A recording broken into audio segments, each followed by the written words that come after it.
Et justement, l'alternance n'est pas incompatible avec les formations de haut niveau, bien au contraire. Exemple avec le brevet de maîtrise de coiffure, un diplôme d'excellence qui attire même les artisans déjà installés. Catherine Schulbaum et Philippe Arbet ont assisté aux épreuves au centre de formation des apprentis de Vesoul.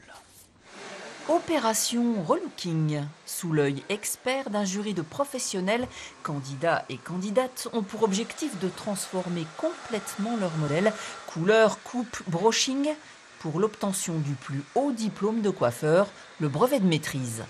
On a des personnes qui poursuivent leur filière, donc qui font de l'apprentissage CAP, BP et ensuite qui arrivent sur le brevet de maîtrise. Et des gens, des artisans qui, au bout de quelques années, par plaisir personnel, par défi, reviennent. Des personnes, des salariés aussi, qui sous le cadre du plan de formation de l'entreprise reviennent, donc ils prennent sur leur temps personnel. C'est sur 18 mois, c'est très long, c'est beaucoup de travail. Un vrai investissement personnel, d'autant plus pour ceux qui ont leur propre salon par ailleurs. Ludovic est coiffeur depuis 16 ans, Sylvie, elle, depuis 22 ans, et ce diplôme, il le voulait absolument.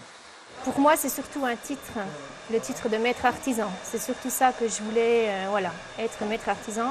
Après, enrichir mes connaissances et casser la routine du salon quand même. Même si on fait des stages de temps en temps, j'avais besoin de voir autre chose. Alors je dirais c'est une vision de la suite de ma carrière. Donc en premier lieu dans le sens où j'ai envie de former à mon tour et ce diplôme est nécessaire pour pouvoir former. Et ensuite c'est un défi personnel pour voir ce qu'on vaut à l'heure d'aujourd'hui par rapport aux autres. Et toujours progresser, c'est aussi ce qui fait avancer les membres du jury venus ici de tout l'Est de la France.